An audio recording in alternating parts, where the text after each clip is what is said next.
too. They're going to cost you. There we go. Public comment. Anybody wish to address the board? Nobody. Okay, we'll go to announcement items to be discussed in closed session.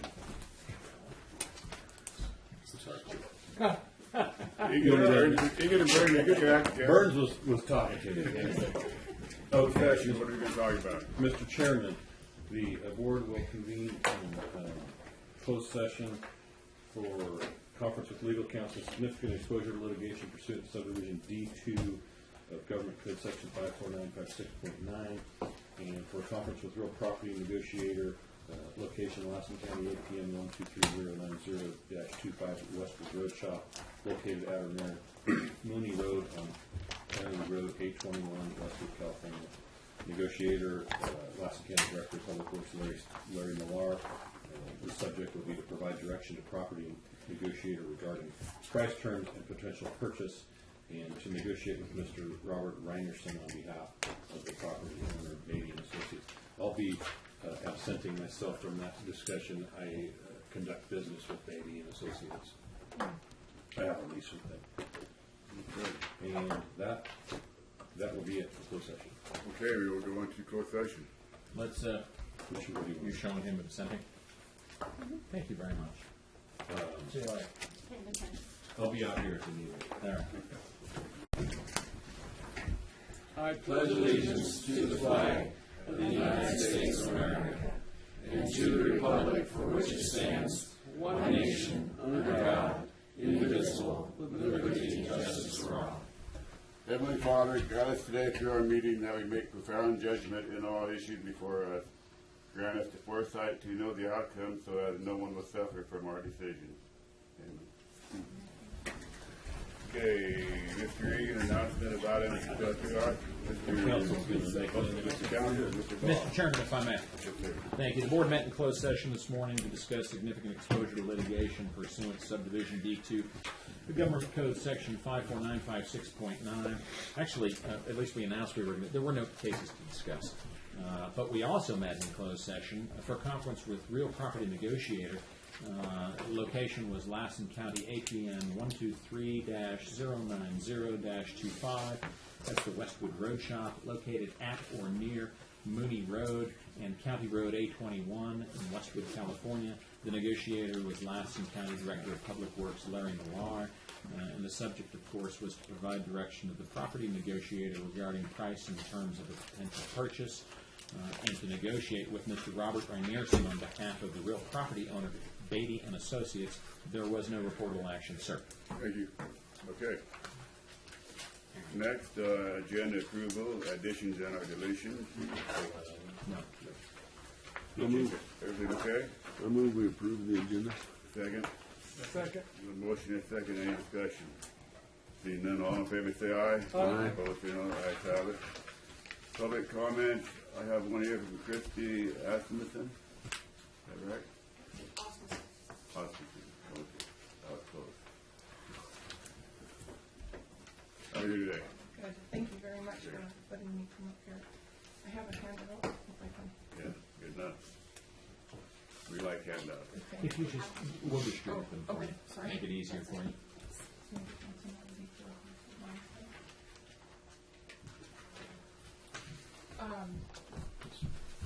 I'm from the Big Valley One Stop, and I've been working with American Eagle Homes on just one possibility of looking into putting a new building on the site. I've looked at several different types of buildings, and I found this one with all of the fees and everything, and it's less than $200,000.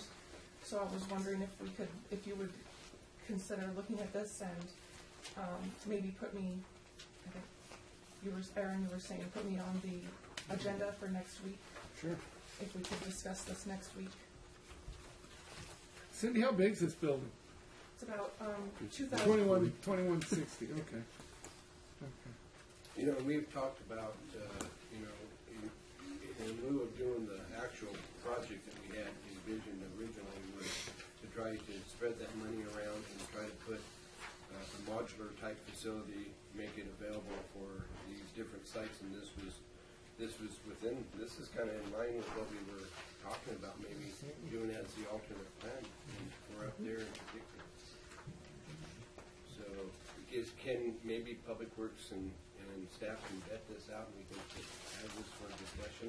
Right, be happy to. I don't know if, being that we've got a holiday tomorrow, we're having an agenda meeting for next week this afternoon. I'm not sure that we've got enough time to fully vet it out. We're going to be meeting the following week, so. Well, later on the agenda today, we'll be discussing the meeting on the 24th, whether or not we have it. If we had one on the 24th, I think that'd be a better day to discuss this. If we don't, then we could rush it and do it next week, or we could do it on the 8th of December. So. If you could consider rushing it, my only reason is I have to have a baby on the 1st of December. You just have to negotiate. That's probably not a real negotiable. I don't get a choice in that. Well, if you want to leave it to my discretion, after we discuss our meeting on the 24th later on, we can decide. Either next week or the 24th, but I'm with her. I think we should rush it. Yeah, I do too. Yeah. I'm Let's sorry. get it done. Let's get it done. I actually have a doctor's appointment the 24th, but I could move it. That's why I. No, we don't want you to do that. Sorry. Okay. Well, it looks like the 17th. And then, obviously, I guess we would talk about this later, but this doesn't have to be what I was End up with. hoping for. We could obviously change it. It could be smaller. It could be modified. It could yes. Yeah. And the price doesn't include air conditioning, which I asked him about, and he said it was another like $2,000 to $3,000 he was thinking, and then the handicap ramp between $1,000 and $2,000 to add to that. And then just for the benefit of the public, I think I appreciate the idea and the concept, but if the county were to acquire this, we naturally have to go through our purchasing process and Of course. and so forth. I just wanted to. Right. She just wants to let us know the opportunity Right. exists. I think that's the important thing. Right. Yeah. And I think we were looking at something in the $150,000 to $200,000 range was to try to cite some modular type facilities. If we're not going to build the other one, this would be the way to. Well, it became way too expensive because of the 5-year delay. Had we built it when we were going to build it with the money we had at the time, we could have easily have built it, but because of the delays, it just didn't happen. Well, we'll just we'll agenda it for the 17th, and we will do our best to get prepared for that. Thank you so much. Okay, thank you. Thank you. Where is these guys located? Anybody late? Spalding? Okay. Anybody else wish to address the board of public comment? Seeing none, we'll move on to board member reports. Jim? Sure. First of all, I attended the Veterans Memorial Hall Task Force meeting last week. Richard was there. We addressed a few issues. One of the things we learned from that meeting is that the Veterans Food Closet has gotten the space in the basement cleared out. They're basically got their steps set up there. They still have a few more things they need to finalize it, but for all practical purposes, they're now functioning down there. And I'd like to allocate out of my discretionary fund, if we could, another $500 towards their program to support their program.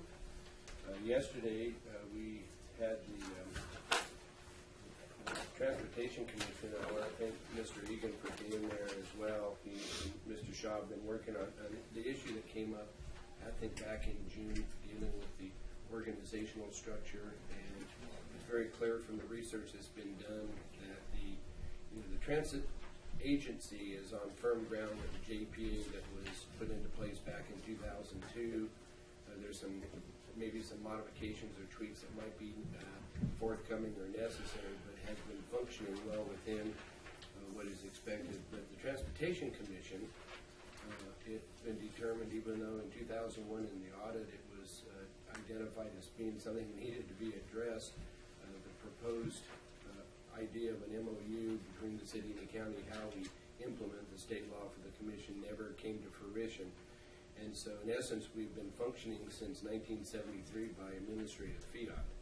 It was set up back in the early 70s, just prior to my coming on the board, back when Bill McIntosh was the commissioner and public works director. And the model that has pretty much successor-wise in terms of how it's handled has been kind of by de facto how we've done it in the past. And so I think it's the desire of the commission to get that squared away. And so a committee was appointed to kind of basically hone in on the specific recommendations on how to do that, following up on Mr. Egan's memo to the commission. And so they'll be meeting over the next few weeks, and hopefully by the January meeting of the commission, we'll have a discussion there, and based on that, there'll be a recommendation that will be coming back to this board and the city council so we can get that restructured. And it has to do with what kind of a staffing pattern, what will be the lines of accountability and responsibility. Right now, basically, we have a 6/100ths of a basic, I guess, a supervising authority, which is the amount of time of the public works director, road commissioner, that's assigned to this, supervising 2 full-time employees. But this person really doesn't work for the commission, he works for the CAO. So you have, it's kind of a disjointed model. So that was probably the most significant part of the discussion. The other thing that we learned, and I think this is something that needs to be said and was discussed at length yesterday, but we learned that the $1.3 million in the Transportation Enhancement Act funds that at one time were assigned to our county, but because of delays or non-action over a period of time, got scooped up and went back to the state into a common pot that everybody in the state could compete for. And we weren't the only county that had excess funds that were not being utilized. And as they reorganized transportation funding, and every 5 to 6 years, Congress comes in and they put in a whole new layer program. They're in the process right now finalizing the transportation funding program for the next 6 years in Congress, and probably in the next few weeks that will be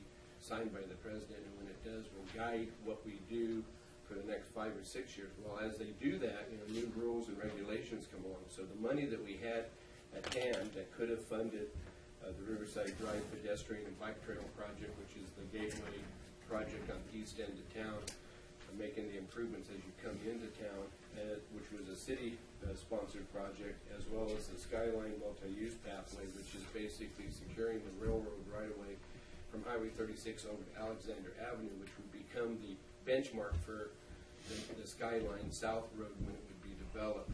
Both of those projects, could have been funded through those funds, but we found out we scored 521st and 556th out of probably about 700 applications. We were on page 16 and 17 of 19 pages. They only funded the first 87 projects, and mostly urban-based, mostly Southern California. So, I think we lost $1.3 million to this community because we, years ago, Didn't take care of it. did take care of business. And I think that's something that is really, it's something that's very upsetting. And I was, needless to say, expressed that upset yesterday and continue that today. I don't like being old and grumpy and angry. So, anyway, we need to get the job done is what the message is. So, anyway, we'll continue. I know Jeff and Aaron were there, and we'll continue working through the transportation side to try to bring about some reforms and hopefully put us in a position where when the money's there, we get the job done and we don't lose it in that kind of a fashion. So the other thing is last week the JPA for the pool, the Recreation Authority, met, and we actually reviewed and considered. We had 2 bids that came in under the design build approach, and one of them, both of them exceed basically what we have dollar-wise in terms of what really is available. But we had one bid, the lowest one is, and it's a 2-phase thing, so about $90,000 is committed towards working with getting a design of a project. We're going to have to hone some of the features down possibly, but it looks like we have a great potential. We'll know probably by Christmas time when they are due to come back with, okay, this is how much money we have, this is the location, this is what we want, what can you do? And they're gonna give us that, and if that all falls into place, we could very well be proceeding with awarding phase 2. I mean, not aborting the process, but allowing the process to go forward. And if that's the case, we'll be in the position of starting to build, awarding the contract for building the new swimming pool. And that could be commencing sometime as early as late January, depending upon how the weather goes, will depend upon when they can actually start. But if everything falls into place, theoretically, we could have a finished project ready for the community by September of next year. At least that's what the time frame shows. And that could be pushed back based on what the weather situation is between now and probably March, April.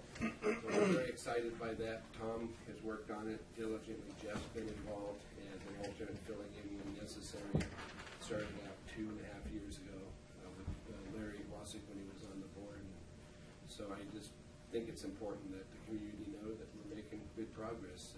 I saw a Facebook post over the weekend. I think a whole bunch.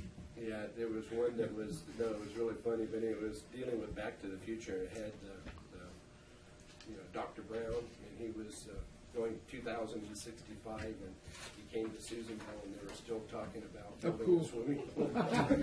So I want to say that particular picture is probably true, except they're probably debating building a new swimming pool to replace the swimming pool that they're building right now. So I just shared that for what it's worth. Anyway, those are the things I wanted to report. Thank you, Mr. Chairman. Thank you, Jim. Aaron? Sure. First, well, today the K through 12 up there in Big Valley High School, they're putting on a veterans program at the high school, the gym for all the veterans. And then, of course, tomorrow the cattlemen and cattlewomen are sponsoring a lunch for all the veterans up there in Aden. I too went to transportation meeting with Jim, and so for all those people that have these smartphones, apparently there's an app out now that you can put and tell where the bus is and what time to expect to be at the next stop. You can actually track where the bus is on the route. Right. And supposedly the app is supposed to be for free. So if they want to charge you with your credit card, just call Richard, because Richard has Jim's credit card number. Yeah, I tried while the meeting was going on. I was trying to load the app, and it kept directing me and wanted my credit card. I wasn't going to give it my credit card. And then anyway, on November 2nd, the Modoc County, their groundwater group, they had a meeting up there in Aden talking about the Big Valley Basin. They had a speaker there from the University of Davis. He's basically a college professor talking about it. He gave a lot of good information, but it was nothing we can use to necessarily fight to get out of it. So anyway, I've got a couple of ideas. Maybe we can, at our next meeting, we can maybe bring up when we meet with MoDOC, and maybe how to thwart this whole thing, or make it a benefit for everybody instead of just managing the basin, manage the whole watershed instead of just the basin. And then, so that everybody knows, on November the 24th, I won't be here for the meeting because I have family vacation. And then on December 8th, I probably won't be at that meeting either because I got to go to Wyoming to see if I can fill the freezer, fill my family, feed my family. Okay. Back to that's all I got. Good You're enough. telling us you're taking a month off? That sounds like it. We will take care of all these Big Valley issues. Oh, yeah. There will be no problems left in the fourth district. I would appreciate that. Tomorrow's the Veterans Day Parade. Hope everybody's going to be there. Yeah. I will be there at the plaque. With the plaque, okay, I'll be there. Oh, yeah. 11 o'clock, 10:30. The program up in the Vets Hall is at noon. The parade noon. starts at 11 o'clock 11 at the o'clock Armory, and at the Armory. probably finishes up about 11:30, 11:45 there in front of the Vets Hall. Okay, I'll be there. Plan on attending that. I was at the Transportation Commission yesterday, and we do need to do something there. Restructuring, I think we're missing out on We're On a losing lot. Yeah. there. And other than that, that's about it. Tom? Well, our community cleanups are completed, which they turned out to be a smashing success, and I had a meeting with some of the Doyle seniors, and they asked me to ask Dean Groudon a question. Where's our substation? Doyle, Yeah. Behind the brush. Is it being manned and? Yeah, well, it's being manned by our full-time people now. We just haven't worked out, finalized the volunteer service in the substation yet. Okay, can we get kind of a time frame on that? They're chomping at the bit. All right. Okay. Not to put you on the spot or anything, but I'd appreciate that. Other than that, the cleanups went very well, and the community really appreciated that, and it keeps the garbage out of the desert, which ultimately where most of it would end up. And people are kind of taking a little bit of pride in their properties now, so it's been a good thing for all three communities. Good to know. Yep. Okay, I did attend the wreath ceremony for the fallen deputy sheriff, which went on very nice. He did a good job. I did learn one thing. There was actually three. One back in the early 1900s. I don't remember the name, but 1900. Mr. Bogart. Bogart. Yeah, so I didn't know that. It went off very nice. Beautiful morning for it. Could have been prettier. And then I wanted to bring up an issue that the public needs to know about. The Emergency Medical Care Committee, me and Richard attended that last week, and we got 2 air ambulances now. We used to have the Care Flight, or Mountain Life Flight is who we had before. PHI bought out Mountain Life Flight, and Care Flight, which was part of them, has brought a helicopter in. So we got 2. The issue is, if you had insurance with Mountain Life Flight, PHI will now, that gets transferred on to PHI. And they're actually, if you fill out their paperwork, they're going to, regardless of when it was going to expire, they extend it through the end of next year, so you get an extra year out of them. Right. And then if you have insurance with Care Flight, here's the deal. If there's an issue and you call 911, and depending on if it's Care Flight that runs with PHI, it's a rotation. One day it's PHI, then it's okay. So if you got insurance with PHI, which was the old Mountain Life Flight, and Care Flight comes, your insurance ain't going to pay you a dime. Well, the way Or vice versa. So what the public needs to understand, and people think if they got insurance with one of them, they don't understand there's 2. You got to have it with both. Well, what's interesting is the Care Flight one, because I've got both. I signed up Yeah, for I used to both, have Care Flight. and it's worth doing both. But Care Flight, they're part of a network, so even if you're like in Idaho or someplace, it's all like the whole western United States, it's like a reciprocal thing. So I'm not aware. yeah, that's one of the things they promoted in their brochure and stuff, is that they're part of this network. The question is this PHI part of that network? And if they are, then you would be covered. But You're not my covered. my recommendation is it's $45 for one and $55 for the other, and that's the best $100 you can spend. But the only reason I'm bringing it up is so people are aware. Most people don't know there's 2 of them in the 70. Somebody may have coverage with Mountain Life Flight, and then you get Care Flight comes in and they think they're covered, and all of a sudden they get a big bill in the mail.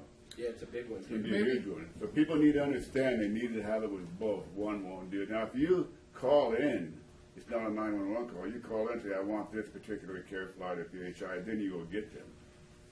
Is that correct, Richard? That's Well, right. yes and no.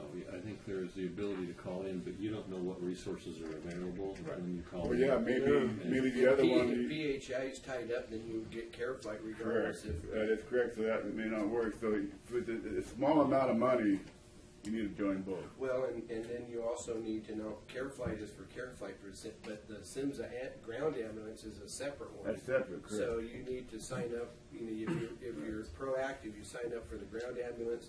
Care Flight is the air ambulance with SIMSA, and then you Well, a lot of us have ground ambulance through our insurance. Yeah. But that does not cover Well, air, so you got to cover air separately. Well, but ground ambulance, even your insurance, whatever your insurance covers up to that, and if there's an exposure past that, That's correct. you still can get a bill. But if you have that coverage, then they pick up whatever's the difference. Well, what they do is they pick up everything past whatever your insurance pays, is what it does. Maybe the radio and the newspaper could advertise that fact that those insurances are available Yeah. and should be taken advantage of. Right. Because a ground ambulance bill can run you anywhere from 3,000 to 10,000 or more, depending upon where And you're that's at. cheap next to the air. And the area, That's ambulance- cheap. That's a area bargain. ambulance will be anywhere from 27,000 to 40,000.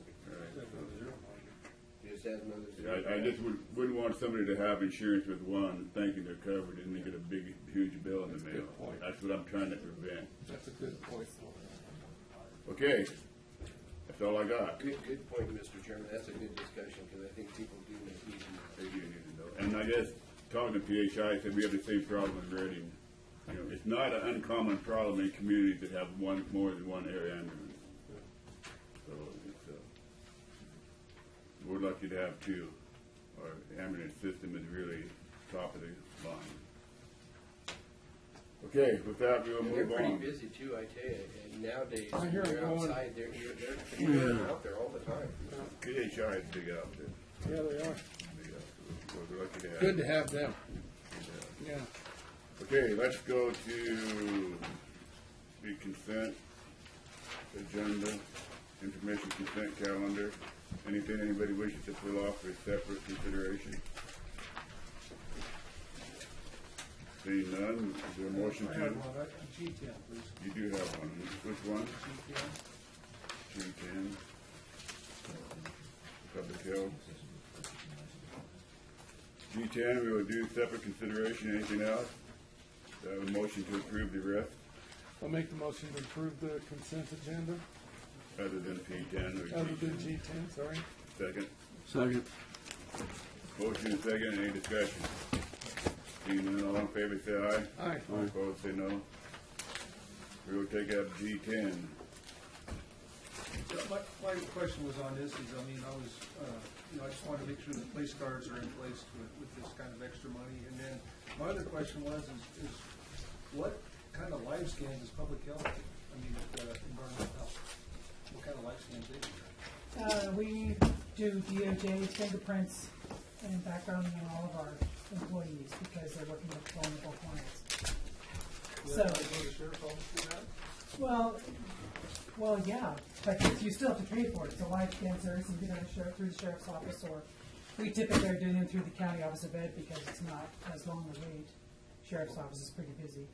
Most of those fees are DOJ fees. And you guys don't too? Yeah, every HSS department does DOJ backgrounds. I And didn't then, realize that. as far as the safeguards, there is a policy about petty cash that describes how it has to be administered. There are regular monthly reconciliations by two people, so that there's that cross-checking there, check and balance. And then for every every cash that's taken out, every dollar, every penny, whatever, there has to be a receipt or some kind of document proving what it went and where it was spent for. Generally, that's got to have some kind of supervisor authorization. You do that once a month, or is it a reconciliation, or once a week? I think they reconcile depending on how active it is. So at the HSS one, the public health one, you could probably get reconciled weekly. Some of them are not as active. We have, we've got a petty cash account at the Career Network and another one at Behavioral Health, I believe.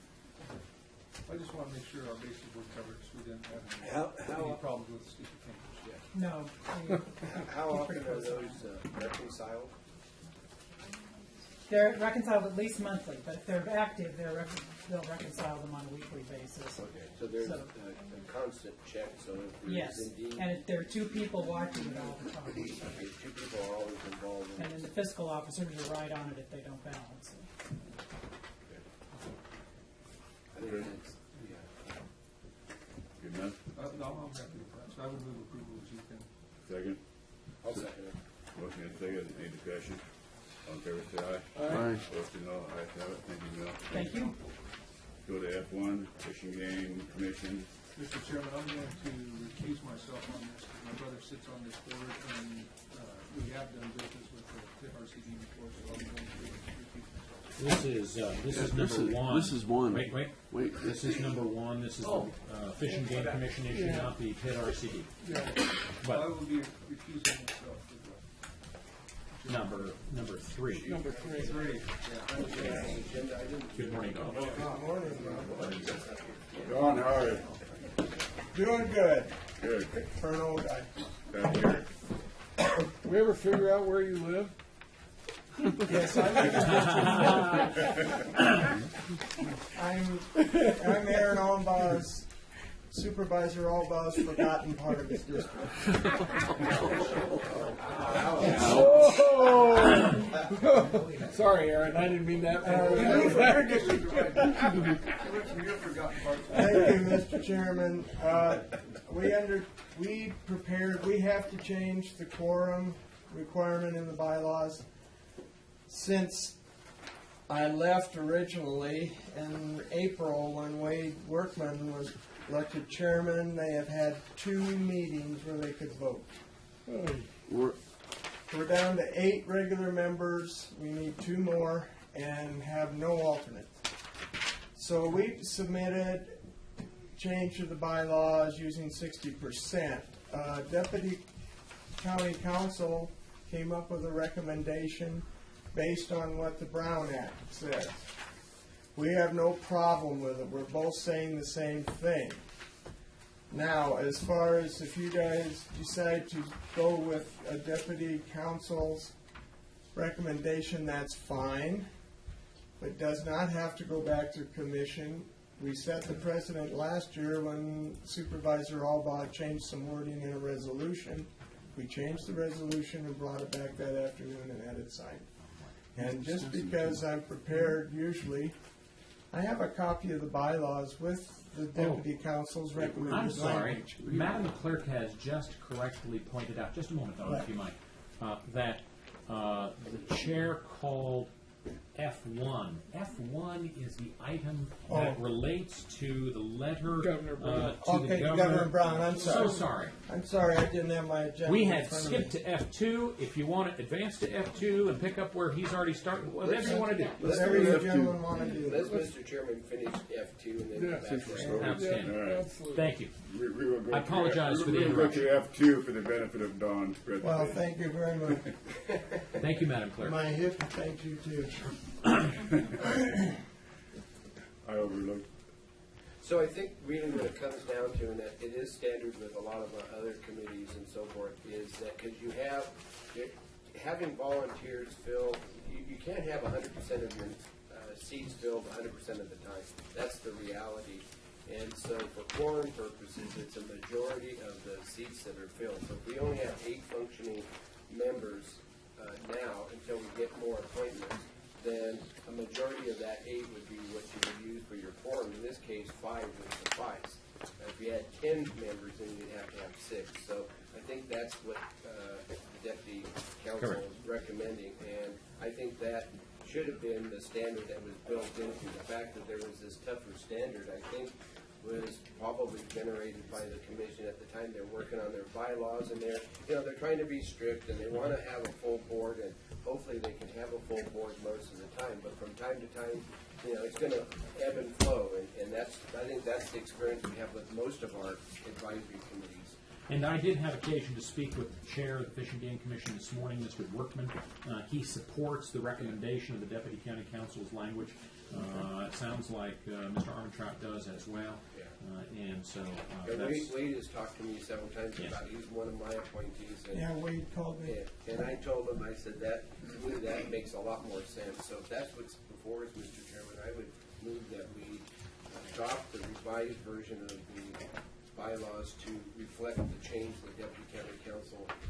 and that is specifically set out in the action requested under the agenda item, sir. That's my motion. I'll second that. We have a motion and a second. Any more discussion? All in favor, say aye. Aye. Opposed, say no. Ayes have it. You're good, Don. You're looking behind you, are you? Pardon me? You're looking behind you? Yeah, just see if there was a hand up. Okay, that is F2. We'll go back to F1. Okay, for the benefit of the public, the governor of California appoints the members of the State Fish and Game Commission. The State Fish and Game Commission, he appointed new members which aren't really friendly to hunting. And they in turn established a committee called the Wildlife Resources Committee.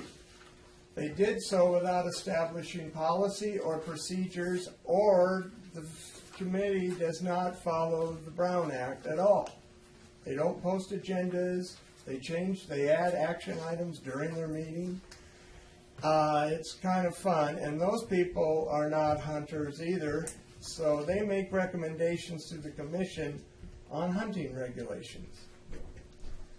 We found out right after we voted to send this resolution forward, we found out that the committee, the Wildlife Resources Committee, is now establishing a subcommittee called the Predator Management Committee, and the chair of that committee is a lady from Marin County who is the head of Project Coyote.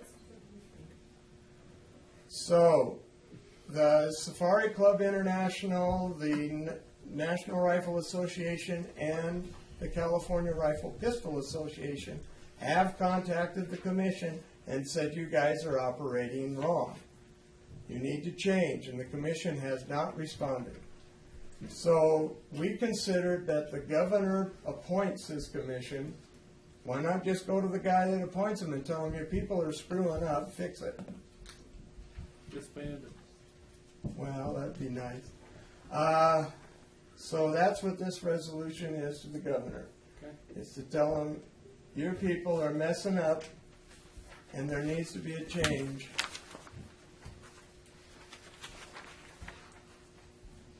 Questions for Don? This is not changing the name of our local Fish and Game Commission. No, sir. Yeah, because we still have game here in Lassen County. Yep. Yeah, we didn't change it. Yeah. We went through that a couple of years ago. So we need a motion to accept the, Adopt the resolution? We need a motion to adopt the resolution. I'll make a motion to accept F1. I don't see a resolution number. It's there. Oh, no number yet. Give a number, Madam Clerk. Next resolution is 15-059. Yeah, but we already approved one on the consent, so that would be 059, so this one would be 60. 15-060. Make the motion to accept resolution 15-060, send this to our fair government To adopt it. to adopt it. Second. Second. Motion and second. Any more discussion? Aaron? Just looking at this, Don, I got a question about this. What? If this goes to the governor, is he just gonna fix the mistakes he's there and we'll still have all these derelicts in place that's gonna Be careful. Well, we need to do one thing at a time. We need to get the committee either in line or gone. Yes. Then we'll go after the commission membership. Yeah, kind of do it one step at a time with this governor. I just wonder if you're taking the right step first. I mean, I Yeah. have no idea. We have to get rid of that. You've got two different issues. When you start putting two different issues together, they're just gonna tune you out. But I think this one here demonstrates or points We're out not happy with it. significant procedural flaw that they better fix because, well, first of all, if they're acting as you say, I would say that the actions they're taking can and will ultimately be deemed null and void because they're operating outside of the confines of what the law allows. So I think Safari Club International and the California Rifle Pistol Association and some other wildlife groups are getting ready to work on the governor over members of the commission. And we'll kind of let them take the lead. They got a little more clout than Lassen County does sometimes. Okay, that answer your question? Okay, no more discussion. All in favor, say aye. Aye. Opposed, say no. Ayes have it. Thank you, Don. Thank you, sir. Thank you, Don. And thank the commission for staying on top. Yes. Well, we're getting there. If we could have a copy of the signed bylaws sent over here, then we can scan it and send it to our members electronically. Thank you. You get that, Richard? We're going to take it back to 3. I'm gonna leave. Aaron, you can leave now. Okay. Okay, vacancy on the board. It appears there's a vacancy on the Pit Resource Conservation District, Mr. Chairman, but there is an application by Mr. Colton Hawkins. You'll find the application in your packet. I know little of this issue. There does appear to also be a narrative attached by Mr. Colton Hawkins, and I'll submit it to your sound discussion. Mr. Chairman, I move that we appoint Mr. Hawkins to the vacancy on our pit RCD. Second. Motion and second. Any discussion? Seeing none, all in favor say aye. Aye. Opposed, no. Ayes have it. Let me get Mr. Channel 9, Supervisor let's on. go to No, this is the H. H1. Mr. Chairman, at board direction over the course of the last 10 months or so, the county's engaged in conference with a number of bargaining units regarding updating memoranda of understanding. We've met numerous occasions with representatives of the bargaining units and went, I guess, into extra innings on some of them. Went all the way to mediation, which is the process prescribed in our employee relations ordinance. We were successful in reaching, as the board knows, mediators recommended settlement, which was then recommended to both this board and the bargaining units, and I'm happy to report that both sides agreed to that.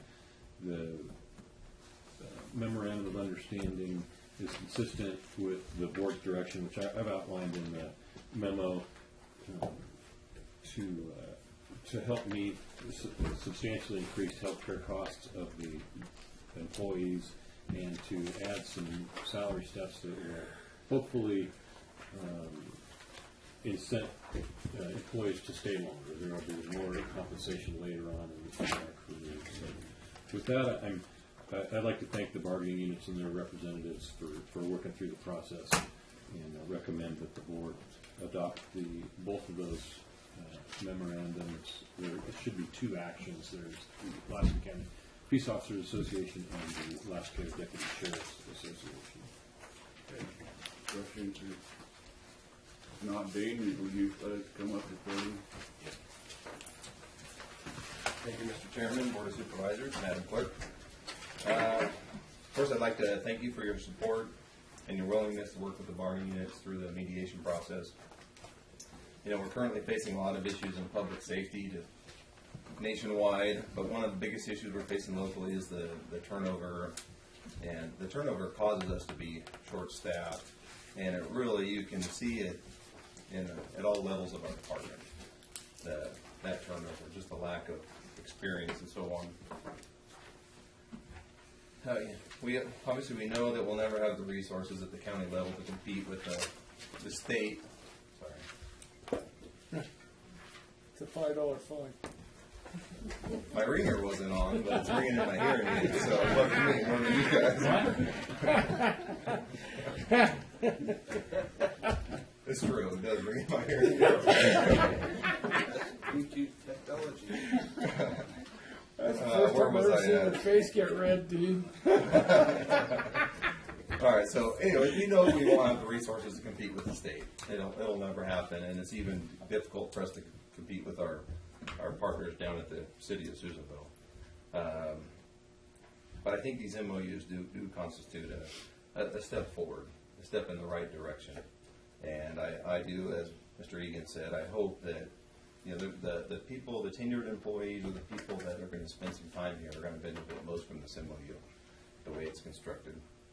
And I think that is good. I think it's right to reward those people and try to get them to stay longer, make it to where they can stay with our agency. Because there have been people in the past that want to stay but just couldn't afford to. I am hoping that we get the two remaining MOUs taken care of in short order. And again, just want to thank you for your partnership and continued support of the Sheriff's Office of Public Safety. Mr. Chairman, if I could, one thing that, I appreciate the fact that we would reach a point where everything would come back together how things normally function and operate. So what we went through isn't unusual, but what I'd like to see us consider doing, and maybe between now and that 2018 when this expires, but over the next, and I think sooner, Richard, than later to look at.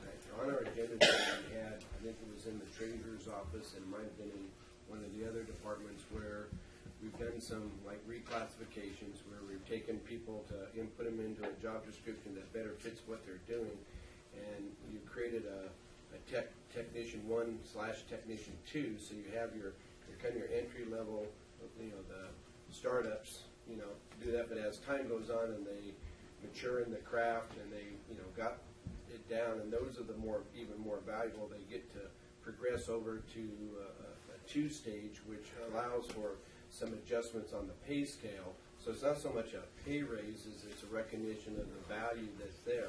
Now, years ago, we used to have a deputy sheriff's 1, deputy sheriff's 2. We had kind of that, and somewhere along the lines, I think that all got collapsed back into just one common thing. So whether you got a new guy coming in from the academy, you got a guy who's been there for 10 years, they're in the same category, unless they promote over and become a sergeant or move on up through the ranks, which becomes more limited.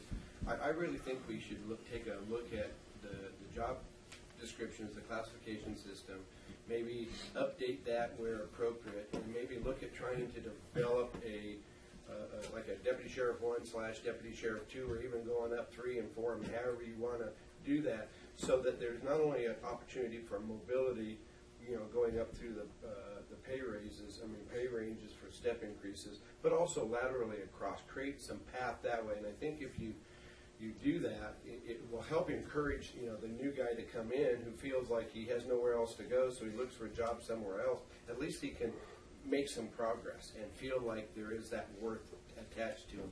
And I think we would be better served if we could come up with something like that. I think you guys are best suited to figure that out and propose, but I think that's something the board should be open to above and beyond what we already got in, and it doesn't require necessarily adjusting the MOUs to do that. Well, I think, I'm sorry. Okay, thanks. And the sheriff and I have already begun a lot of those discussions, not just with regard to the deputy sheriffs, but also maybe even more importantly in the correctional officer. Yeah, and same, what I'm saying, not only for I use deputy sheriffs because that's what people think and see the most, but it would be true for the COs in the jail. You have that base core group. They are the heart and soul of the department, and it just kind of was amazing to me when we got into this impasse thing and dealing with the mediator and stuff, is the reality that we really only have one channel, and that channel is very limiting, and I think that may be true. And once we see this action, Mr. Egan, maybe look across to all of our other county departments. If we have basically a one-channel track, and that was probably why that was done, maybe back in the 90s or whenever it was. I know back in the 70s and 80s we had that sideways movement as well as moving up through the steps that would be there, and it would be good to see some of that in terms of those core areas reinstated. I agree with you, and I think that's one of the biggest issues, especially in patrol with the high rate of turnover. The staffing shortages have caused us problems, but at least there I've been able to maintain a core. The jail, we lost our core, and that's why we're struggling so much in there right now. But what I'm committed, I'm going to go through all my job descriptions, update them all, and then I'm going to bring a proposal forward that will likely include deputy sheriff 1s and 2s, CO 1s and 2s. Yeah. There are some other things we're working on where there's a couple spots I just haven't been able to fill, and I'm looking at maybe changing them. One of the issues is I have more and more people that want to volunteer, but you've got to have someone to coordinate those volunteers. Yes. So I'm going to be coming with you in the near future with a proposal to change a job from actually a couple positions, and it will include a inmate or a public, community services officer who will be focused on volunteer coordination. Good. And to answer your question from earlier, I checked with Captain McFarland, and Sergeant Bull's been working with those volunteers. We've got the loans lined up, but we're going to do it. We had to do some modifications to the substation to secure the offices that our staff use, and they're ordering a countertop. With those volunteers, like you include working with groups like neighborhood watch groups, like you have with Spalding. Yeah, Bull does that now, but that's the hard part. The hard part is I really need the full-time staff to be doing the core function of law enforcement. I mean, John Bull does an awesome job with Spalding and Lake Forest, and he finds the time amongst everything else to get that done. But we really need that anchor, you know, in those volunteer programs to keep them moving along. So you'll be seeing that within a month or so, most likely. My goal is by January to get something established for that. So, but anyways, on this issue, I appreciate your guys' support. You know, I still encourage you to do what I encouraged you to do before. Come spend some time with our people. Do it rather long. Spend some time in that jail. You know, right now this week actually that jail's an interesting place. We're working on that control board change. So, but things are moving forward. There've been a couple hiccups, but overall that company is Awesome. yeah. So you guys really should swing by and take that place a visit. But So can we give you a call and you set that up? I mean, just dropping in, I don't think would be advisable. No, I'm not gonna. we can just drop by any day this week, like Thursday. Could we maybe take a run through there next Tuesday? Next Tuesday's a bad one because they have the Okay, the one State of these, Sheriff's Correctional Administrator Conference. I have a couple people. one that you guys can work out. That Yeah, we we can work just, out a yeah, Yeah, we can work a day out for it too. yeah. Good. No Yeah, it'd be worries. nice to see that new system. We're gonna hang the old control boards. We're gonna hang one of those in the lounge, and maybe I'll give one to Ron Zero or something. That's a joke. Use it for Gift a of doorstop public or a funds. paperweight. Maybe you might want to just bronze it and you can maybe put it out in the, We'll put one in the out lobby. out where the parking lot is, you know, you come in and have one bronzed out there. Okay. One more thing I neglected to point out is that the MOUs were consistent with board direction. The costs of the MOU, although they are in different areas than the other bargaining units that we've already settled on, the costs are consistent with the board direction and similar costs with the other units. So I just wanted to point that out. Their uniformity somewhat maintained. Yes. Yes, and they're also included in the budget that was adopted in August. So And the other bargaining units, they went through December of 2018. it's a trick question. I think No, it's I think it's July. June 30th of 18. So these will be 6 months Longer. longer. It's the same time frame with 3 years, but because it's offset by that 6 months. It gets a little confusing because we began bargaining with these groups 6 months before we began bargaining with the other groups, and their contract will go 6 months longer than the other groups that we settled with. When we settled those other groups, like 3-4 months ago. Right. Okay. What's the pleasure of the board? We've got a couple motions. Probably have to do 2 motions. I think that'd be best. Yeah. Can I make it in one motion? No. All right, I moved that we pass Approve the memorandum. memorandum with the Deputy Sheriff Association, Peace Officers, County Peace Officers Association first. You have a second? I'll second it. Motion is second. Any discussion? All in favor, say aye. Aye. Opposed, say no. Ayes have it. Now the Deputy Sheriff I move Association. that we approve the MOU for the Deputy Sheriff Association. Second. Motion is second. Any discussion? Seeing none, all in favor, say aye. Aye. Aye. Opposed, say no. Ayes have it. Thank you. Okay, we will take a short 5-minute break, then come back and do our 10:15 public hearing.